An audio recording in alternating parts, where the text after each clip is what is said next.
எல்லோருக்கும் வணக்கம். இப்போது இந்த நித்யானந்தா கேஸில் இந்த நான் இப்போ இந்த நித்யானந்தா கேஸில் என்னைய ரேப் பண்ணிட்டான்னு சொல்லிட்டு இருக்க அந்த ஆர்த்திரா வந்து ஏன் ரேப் பண்ண உடனேயே அவங்க வந்து சொல்லலை? அவங்க ரேப் பண்ண உடனே அவங்க வந்து சொல்லியிருந்திருக்கணும். சொல்லியிருந்தால் ரைட், அவங்க என்னை ரேப் பண்ணிட்டார். இப்போ இவங்க அமெரிக்கா சிட்டிசன், அமெரிக்கா வாழ் குடிமக்கள்.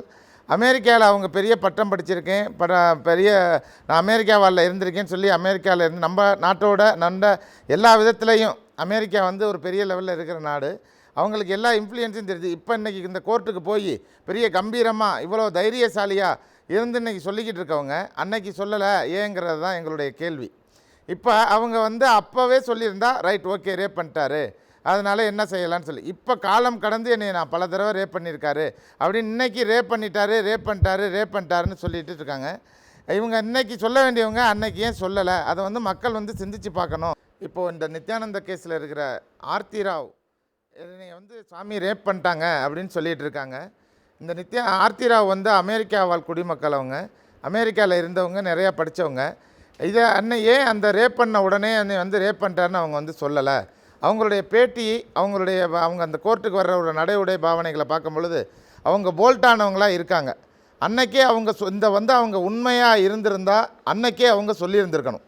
இன்றைக்கி நித்யானந்த சாமிகள் வந்து பல ஆன்மீக போதனைகளை சொல்லி மக்களை கவர்ந்துக்கிட்டு இருக்கார். அவங்கள்ட்ட ஆன்மீகவாதிங்க நிறையா பேர் போயிட்டு அவங்கள கவர்ந்துட்டுருக்காங்க.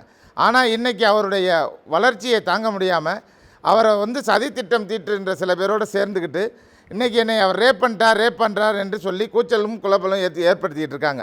மக்கள் வந்து இதை சிந்தித்து பார்க்கணுன்றது தான் என்னுடைய கேள்வி. அதாவது இன்றைக்கி ஆன்மீக போதனைகள் நிறையா அவங்க வந்து சாமி போதிச்சுட்டு மக்களில் வந்து மக்கள் மனசில் நிறைய இடம் பிடிச்சிட்டு இருக்காங்க. இதனால் சாமியுடைய வளர்ச்சியை தாங்க முடியாமல் சில பேருடைய சதி திட்டத்தின் பேரால் அவங்க வந்து இன்றைக்கி கோர்ட்டில் வந்து என்னை ரேப் பண்ணிட்டார் பல முறை ரேப் பண்ணிட்டார் அப்படின்னு சொல்லிகிட்டு இருக்காங்க. இது வந்து மக்களை ஏமாற்றுகிற விதமாகவும் மக்கள் வந்து முட்டாளாக ஆக்குகின்ற விதமாகவும் தெரிகிறது. மக்கள் வந்து முட்டாள்கள் இல்லை என்பதை நிறுவனமிக்க இது என்னுடைய கேள்வி தான். மக்கள் வந்து முட்டாள்களே கிடையாது.